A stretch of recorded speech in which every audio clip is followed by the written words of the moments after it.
이번 시간에는 학습 진도 관리 시트를 한번 만들어 보도록 하겠습니다. 네, 지금 교재는 이것이 자바다라는 것을 교재를 학습하는 내용이 되겠고요.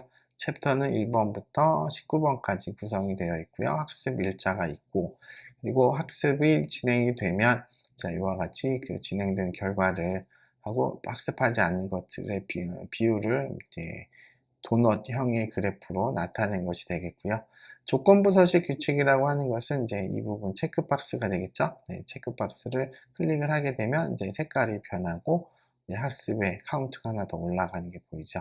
네, 이렇게 만들어 놓으면 여러분들이 학습 진행을 하시면서 성취감을 높일 수 있는 그런 내용이 될 것 같습니다. 자, 우선 구글 드라이브에서요. 새로 만들기 구글 시트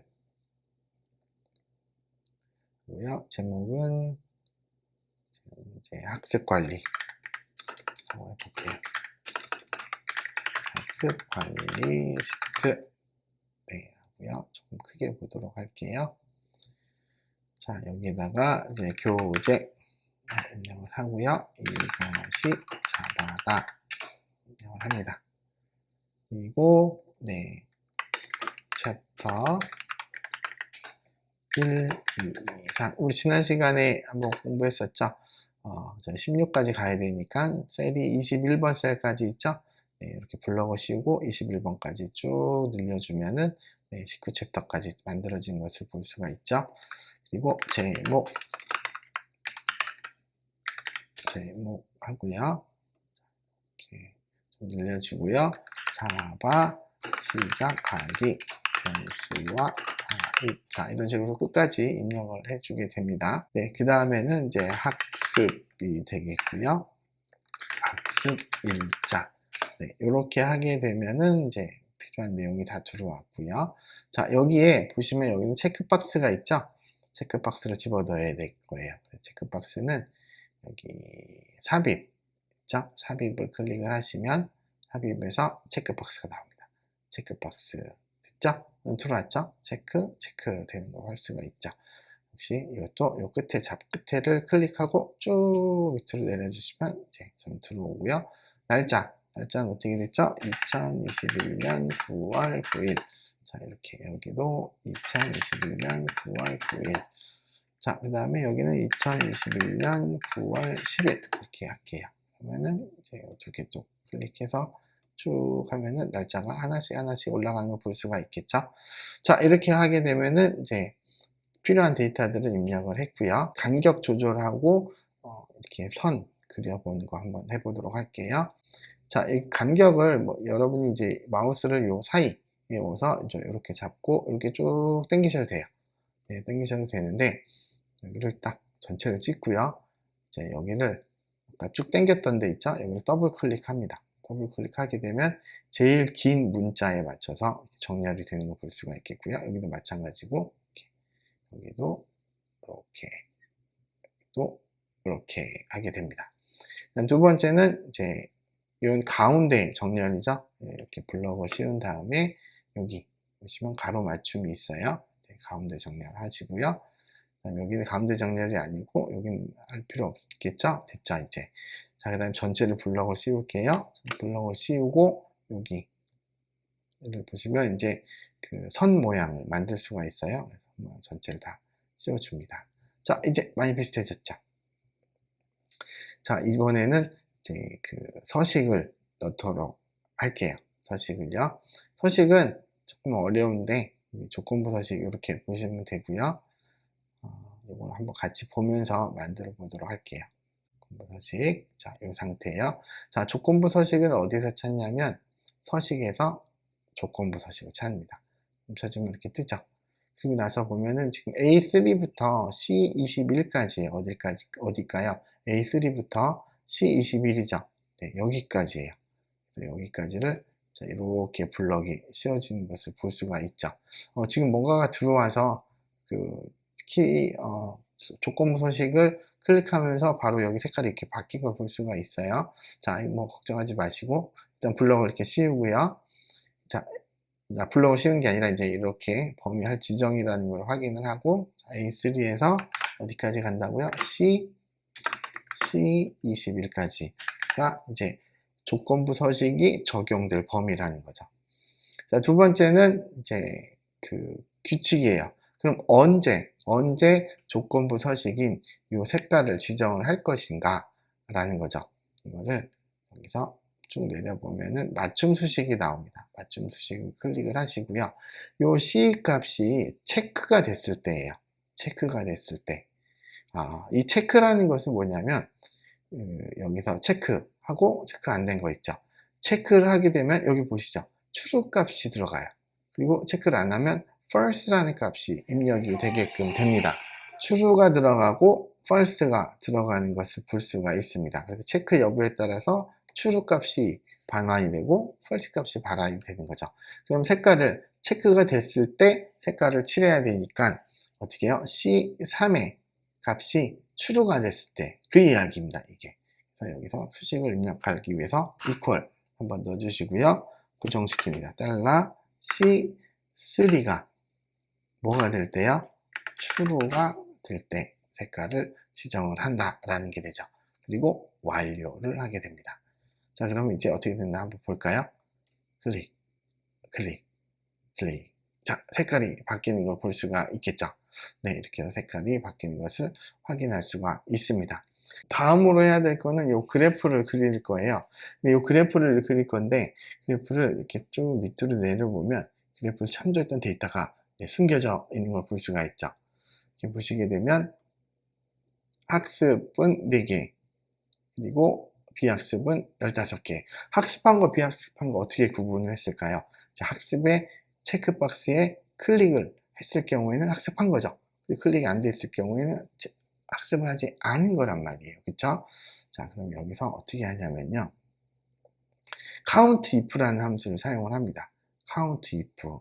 count if라는 것은 어떤 조건일 때에, 어떤 조건일 경우에만 그 개수를 세라 라고 하는 거예요.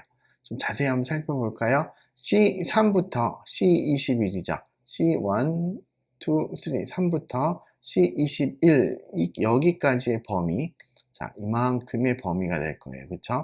이만큼의 범위 중에서 true 값을 갖는 것들만 세라 라는 거예요. 그쵸? count if가, 그래서 여기 클릭하면 4가 됐죠. 또 해볼까요? 네, 5가 됐습니다. true 값으로 반환이 됐으니까요. 학습과 그 다음에 비학습 나누시고요.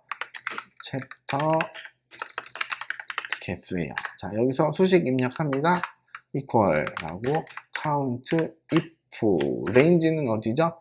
네, C1부터 어디죠? C1부터 C3부터 어디까지죠? C21까지죠. 네, C3에서 C21까지가 되겠고요. 어떤 값이 입력이 됐을 때 받아야 될까요? true 값이 받아졌을 때. 자, 여기서 여러분 기억해야 될 거 true 입력할 때 제가 뭐 썼죠? 따옴표 썼어요. 네, 따옴표. 많이 헷갈릴 수 있는 부분이기 때문에 따옴표를 꼭 써야 된다는 것도 기억을 해 두시고요. 그리고 엔터를 칩니다. 근데 이거는 지금 뭐라 그럴까요? 이제 자동 완성할 게 아니죠? 그래서 X를 하시고요. 자, 비학습은 어떻게 하면 될까요? 비학습은 두 가지 방법이 있어요. 두 가지 방법 중에서 이제 count if 하고 C3에서 C21까지 값 중에서 false 값을 읽어주면 되겠죠. 네, false 값을 읽어주면은 네, 19개 중에서 16개가 되는 거일 수도 있고요. 또 하나의 다른 방법은 지우고요. 어떻게 하면 될까요?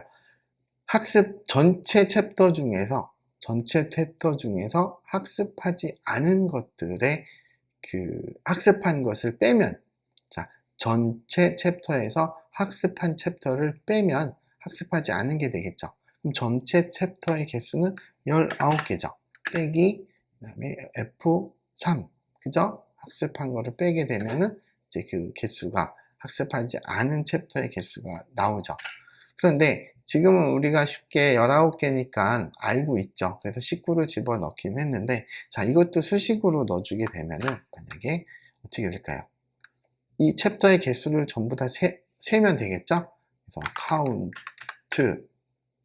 가로 열고 C3가 아니라 A3부터 A21까지를 하고 여기서 빼기 뭘 뺄까요? F3의 값을 빼면 되겠죠. 그러면 16개가 만들어집니다. 근데 지금 여기서는 숫자라 카운트가 그냥 이제 작동을 했어요. 그런데 만약에 이게 숫자가 아닐 경우에는 어떻게 될까요? B3부터 B21까지예요. 이건 문자로 되어 있죠. 엔터. 마이너스 3이나 떴어요.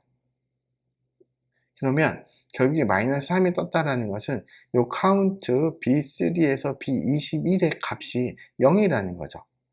네, 이 안에 숫자가 없기 때문에 숫자로 입력된 것이 아니라 문자로 입력된 것이기 때문에 그냥 카운트하게 되면 그 0으로 반환이 되는 거죠. 즉 숫자가 하나도 없기 때문에 그 개수가 없는 거죠. 자, 이런 경우에는 카운트하고 A를 붙여줍니다. A를 붙여주면은 거기 안에 들어있는 값이 들어있을 때 그 포함되는 개수를 세는 거죠. 엔터 치게 되면은 16이 반환이 되는 것을 볼 수가 있어요. 자, 그래서 숫자가 들어있는 셀들의 개수를 셀 때는 카운트를 사용을 하시면 되는데 만약에 숫자가 아닌 다른 문자가 들어있거나 어떤 불린 값 이런 그 체크박스가 들어있을 경우 체크박스가 있어도 되나요? 체크박스 값만 들어있는 것도 마찬가지로 되죠. 여기에는 체크박스를 우리가 입력을 했지만 실제에는 어떻게 돼 있죠? 실제 들어가 보면 true과 false 값이 입력이 되어 있는 걸 볼 수가 있죠. 자, 이렇게 해서 학습과 비학습을 구분을 지었고요. 그래도 혹시 먼저 항상 확인하는 작업이 필요하기 때문에요. 여기다가 총 챕터라고 하고 이 값이 어떻게 해요? 여기와 학습한 내용 다시요. 학습한 내용과 학습하지 않은 챕터를 합쳤을 때 19개가 되는지를 확인해 볼 필요가 있을 것 같습니다. 자, 이번에는 이제 그래프를 그려야 되겠죠?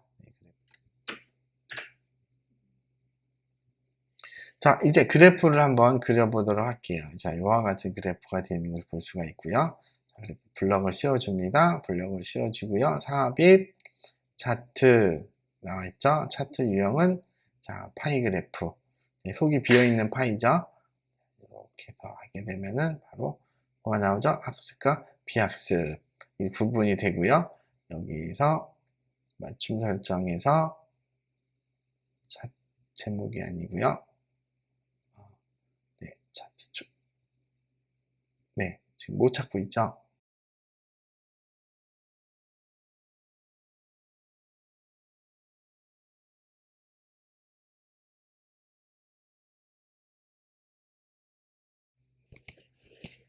네, 이쪽 그 그래프를 보시면 도넛 안에 숫자가 이렇게 있죠. 숫자가 있는 것을 볼 수가 있습니다. 이제 숫자를 넣어주도록 할게요.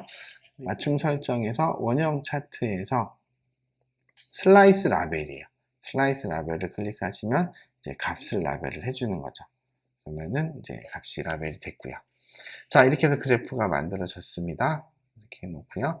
자, 여기서 이거를 살짝 위로 올려주면 이제 우리가 처음에 봤던 학습 관리 시트가 완성이 되는 것을 볼 수가 있습니다. 여기서 학습을 하시면 클릭, 네, 점점 학습하는 게 늘어나는 걸 볼 수가 있습니다.